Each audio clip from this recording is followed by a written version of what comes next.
नमो भगवती वासुदेवाय नमो। नमस्कार बंधुगण आपण मानकु आम यूट्यूब चैनल को स्वागत। बंधुगण आजिर ए भिडियो आपणक पई बहुत ही खास रहिबाकु जाउछि। आपणक पई आमे कहिबु आगामी ए 2.5 दिन आपणकर किपरि साब्यस्त हेबो, केउ प्रकार ए 2.5 दिन को आपण विशेष भाबरे साब्यस्त करिवे, ता सहित केउ सब जिनिस रे आपणकु फायदा हेबो, केउ सब जिनिस रे आपणकु सावधानियता अवलंबन करबाकु पड़िबो, आपणकर लव लाइफ किपरि रहिबो, क्यारियर किपरि रहिबो, बिजनेस आ व्यापार किपरि रहिबो एवं ता सहित स्वास्थ्यर महत्वपूर्ण इनफॉरमेशन मध्ये आमे आपण मानकु देबु। आउ ए वीडियो शेष रे आमे आपण मानकु गोटे उपाय विषय मध्ये कहिबु, जहा द्वारा आपण ए 2.5 दिन को आहुरी अधिक शुभ और मंगलदायक साब्यस्त करि परिबे।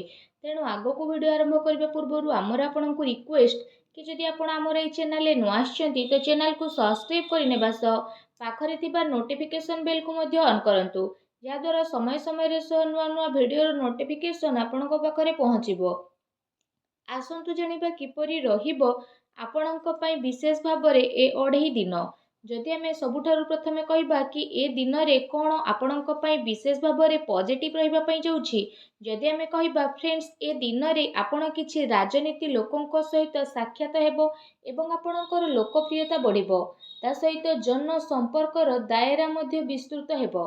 संतानक तरफरु तांकर क्यारियर को नेकी ए दिन रे किछि शुभ समाचार मध्ये आपणकु मिली पारे। आपणकर सिद्धांतवादी दृष्टिकोण समाज एवं धार्मिक स्थल रे आपणकु सम्मानजनक उपाधि विशेष रूप रे प्रदान करिबो, ता सहित धार्मिक एवं आध्यात्मिक गतिविधि रे आपणकर विशेष रूप रे महत्वपूर्ण योगदान रहिबो। प्रॉपर्टी संबंधित कोनोसी अटकीथिबा कार्य पूरा हेबार विशेष रूप रे संभावना बनिछि।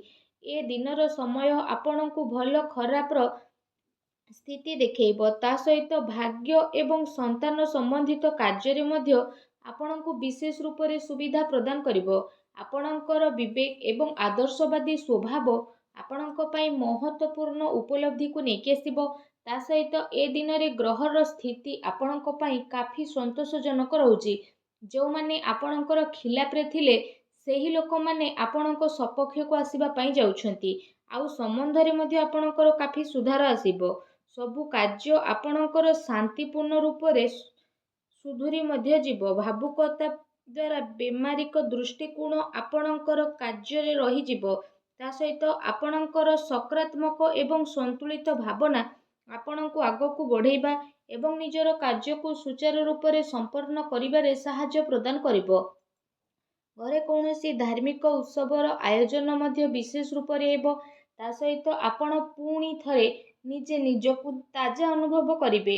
एहा सहित जदि कहिबा अटकीथिबा बड़ धरणर पेमेंट मिलिबा कारणरू आर्थिक स्थिति मध्य आपणकर काफी समय पर्यंत सुधुरी जीवो, जो कारण पई आपणको काफी खुशी मिलिबो एवं आपणको मन बहुत ही प्रसन्न मध्य रहिबो।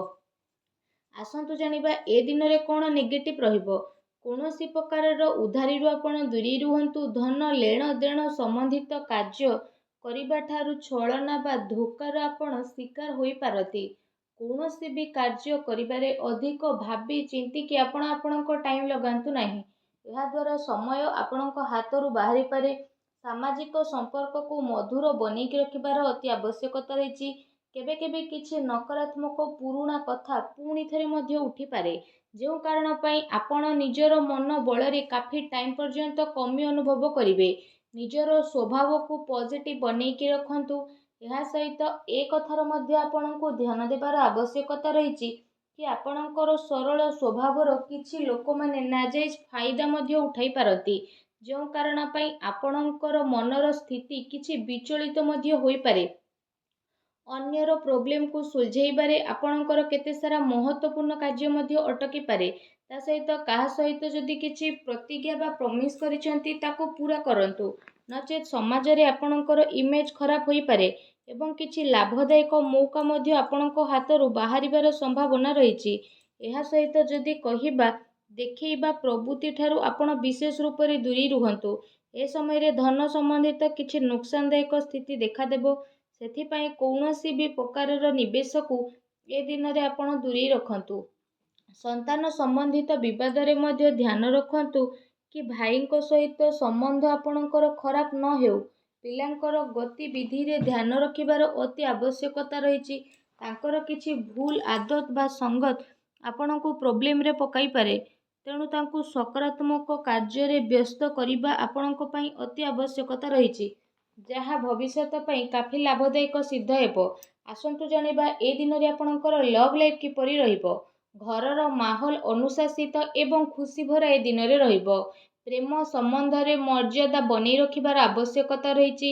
ଆପଣ ଆପଣଙ୍କର ସମସ୍ୟାକୁ ସୁଲଝେଇବାରେ ଜୀବନ ସାଥୀ ଏବଂ ପିଲାଙ୍କର ପୁରା ସହଯୋଗ ରହିବ, ଯେଉଁ କାରଣ ପାଇଁ ଆପଣଙ୍କର ଆତ୍ମବିଶ୍ୱାସ ବହୁତ ଭଲ ରହିବ। ତା ସହିତ ଅତି ସମ୍ପର୍କୀୟଙ୍କ ସହିତ ମେଳ ମେଳାପ ଏବଂ ବୁଲାବୁଲିର ପ୍ରକ୍ରିୟା ମଧ୍ୟ ଆପଣଙ୍କର ହୋଇପାରେ, ଯାହାଦ୍ୱାରା ଘର ପରିବାରର ବାତାବରଣ ବହୁତ ଖୁସି ଭରା ଏବଂ ସୁଖଦପୂର୍ଣ୍ଣ ରହିବ। ଆସନ୍ତୁ ଜାଣିବା ଏ ଦିନରେ ଆପଣଙ୍କ ବ୍ୟବସାୟ କ୍ୟାରିୟର କିପରି ରହିବ। କାର୍ଯ୍ୟସ୍ଥଳରେ ନିଆଯାଇଥିବା ଠୋସ୍ ନିର୍ଣ୍ଣୟ ଆପଣଙ୍କ ପାଇଁ ବହୁତ ଭଲ ରହିବ ଏବଂ ସଫଳତା ମଧ୍ୟ ଆପଣଙ୍କୁ ଅବଶ୍ୟ ପ୍ରାପ୍ତି ହେବ। ଏ ଦିନରେ ମାର୍କେଟିଂ ତଥା ପେମେଣ୍ଟ କଲେକ୍ଟ ଭଳି କାର୍ଯ୍ୟରେ ଆପଣ ଆପଣଙ୍କର ଟାଇମକୁ ସ୍ପେଣ୍ଡ କରିବେ। ସେୟାର ରିସ୍କ ପ୍ରଭୃତି କାର୍ଯ୍ୟରେ ବିଶେଷ ରୂପରେ ଆପଣ ଦୂରେଇକି ରୁହନ୍ତୁ। ଆପଣଙ୍କ ସହିତ ଛଳନା କିମ୍ବା ଧୋକାଧଡ଼ି ମଧ୍ୟ ହୋଇପାରେ। ଚାକିରିରେ କୌଣସି ପ୍ରକାରର ସ୍ଥାନ ପରିବର୍ତ୍ତନ ଏବଂ ପ୍ରେସରର ସ୍ଥିତି ମଧ୍ୟ ଆପଣଙ୍କ ଉପରେ ବନିପାରେ। କାର୍ଯ୍ୟସ୍ଥଳରେ କୌଣସି ପଡ଼ୋଶୀଙ୍କ ଦ୍ୱାରା ଲଢ଼େଇ ଝଗଡ଼ା ଭଳି ସ୍ଥିତି ମଧ୍ୟ ଆପଣଙ୍କର ବନିବ। କିଛି କାନୁନି ବା ନିବେଶ ସମ୍ବନ୍ଧିତ ଜଟିଳତାର ମଧ୍ୟ ଆପଣଙ୍କୁ ବିଶେଷ ରୂପରେ ସାମ୍ନା କରିବା ପାଇଁ ପଡ଼ିବ। ବ୍ୟବସାୟିକ କାର୍ଯ୍ୟ ପ୍ରଣାଳୀରେ ପରିବର୍ତ୍ତନ ଆଣିବା ଆପଣଙ୍କ ପାଇଁ ଅତି ଆବଶ୍ୟକ ରହିଛି, ଯେଉଁଥିପାଇଁ ଆହୁରି ଅଧିକ ଭଲ ପରିଣାମ ଆପଣଙ୍କୁ ହାସିଲ ହେବ।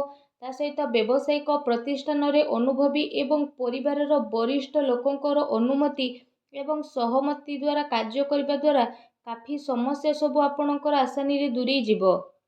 ଧନ ଲେଣଦେଣ ସମ୍ବନ୍ଧିତ କାର୍ଯ୍ୟରେ ଅଚାନକ କୌଣସି ଲାଭଦାୟକ ସ୍ଥିତି ମଧ୍ୟ ଆପଣଙ୍କର ବନିବ, ଯେଉଁ କାରଣ ପାଇଁ ଆପଣଙ୍କୁ କାଫି ଖୁସି ଅନୁଭବ ହେବ। କାର୍ଯ୍ୟ କ୍ଷେତ୍ରରେ ଆପଣ ଯାହା ପରିବର୍ତ୍ତନ ସମ୍ବନ୍ଧିତ ଯୋଜନା ବନଉଥିଲେ, ସେସବୁ ଉପରେ ଏବେ ଭଲ ସମୟ ଆସିଯାଇଛି। ଏ ସମୟରେ ଆପଣ ଅଧିକତମ ଊର୍ଜା ନିବେଶ ସମ୍ବନ୍ଧିତ କାର୍ଯ୍ୟରେ କରିବେ। ବର୍ତ୍ତମାନର ଗତିବିଧିରେ ନିଜର ଧ୍ୟାନକୁ କେନ୍ଦ୍ରିତ କରନ୍ତୁ, ଏହା ଆପଣଙ୍କ ପାଇଁ ବହୁତ ଭଲ ରହିବ। ଆସନ୍ତୁ ଜାଣିବା ଏ ଦିନରେ ଆପଣଙ୍କର ସ୍ୱାସ୍ଥ୍ୟ କିପରି ରହିବ। ଏ ଦିନରେ ଆପଣଙ୍କ ସ୍ୱାସ୍ଥ୍ୟ ବହୁତ ଭଲ ରହିବ, କିନ୍ତୁ ଦିନଚର୍ଯ୍ୟାକୁ ବ୍ୟବସ୍ଥିତ ବନେଇକି ରଖିବା ଆପଣଙ୍କ ପାଇଁ ଅତି ଆବଶ୍ୟକ ରହିଛି। ଏଥିପାଇଁ ଆପଣ ଆପଣଙ୍କ ଖାଦ୍ୟପେୟ ଉପରେ ଧ୍ୟାନ ଦିଅନ୍ତୁ। ଆପଣ ନିଜର ସ୍ୱାସ୍ଥ୍ୟକୁ ଆହୁରି ଅଧିକ ଭଲ ରଖିବା ପାଇଁ ପ୍ରତ୍ୟେକ ଦିନ ଯୋଗ କରନ୍ତୁ, ବ୍ୟାୟାମ କରନ୍ତୁ ଏବଂ ସୁସ୍ଥ ରୁହନ୍ତୁ। ଆସନ୍ତୁ ଜାଣିବା ଏ ଦିନରେ ଆପଣଙ୍କ ପାଇଁ କ'ଣ ବିଶେଷ ଉପାୟ ରହିଛି। ଏ ଦିନରେ ଆପଣ ସ୍ନାନ ଆଦି ବିଶେଷ ଭାବରେ କରିସାରିବା ପରେ 7ଟି କନ୍ୟାଙ୍କୁ ଘରକୁ ଡାକିକି ପ୍ରସାଦ ସ୍ୱରୂପ ତାଙ୍କୁ କ୍ଷୀରି ଖୁଆନ୍ତୁ ତଥା ତାଙ୍କୁ ବିଶେଷ ରୂପରେ ଦକ୍ଷିଣାରେ କିଛି ପଇସା ଏବଂ କିଛି ହଳଦିଆ ରଙ୍ଗର ବସ୍ତ୍ର ଦେଇକି ବିଦା କରନ୍ତୁ। ଏପରି କରିବା ଦ୍ୱାରା ମା ଲକ୍ଷ୍ମୀ ବହୁତ ଶୀଘ୍ର ପ୍ରସନ୍ନ ହେବେ ଏବଂ ଆପଣଙ୍କର ସମସ୍ତ କଷ୍ଟକୁ ଦୂର କରିବେ। ଯାହା ବି ଆପଣଙ୍କ ଜୀବନରେ ପ୍ରୋବ୍ଲେମ ଚାଲୁଛି, ସବୁ ପ୍ରୋବ୍ଲେମର ଅନ୍ତ ହେବ ଏବଂ ଆପଣଙ୍କୁ ଶୀଘ୍ର ହିଁ ଶୁଭ ଫଳର ପ୍ରାପ୍ତି ହେବ ଏବଂ ଆପଣଙ୍କର ସମସ୍ତ କାର୍ଯ୍ୟ ମା ଲକ୍ଷ୍ମୀଙ୍କ ଆଶୀର୍ବାଦରୁ ବହୁତ ଆସାନୀରେ ବନି ମଧ୍ୟ ଯିବ। ମା ଲକ୍ଷ୍ମୀଙ୍କ ଆଶୀର୍ବାଦ ଆପଣଙ୍କୁ ପ୍ରାପ୍ତ ହେଉ। ସଚ୍ଚା ଦିଲରେ କମେଣ୍ଟ ବକ୍ସରେ ଜୟ ମା ଲକ୍ଷ୍ମୀ ଅବଶ୍ୟ ଲେଖନ୍ତୁ ଏବଂ ଭିଡ଼ିଓକୁ ଲାଇକ୍ କରିବା ପାଇଁ ଆଦୌ ବି ଆପଣ ଭୁଲନ୍ତୁ ନାହିଁ। ଧନ୍ୟବାଦ।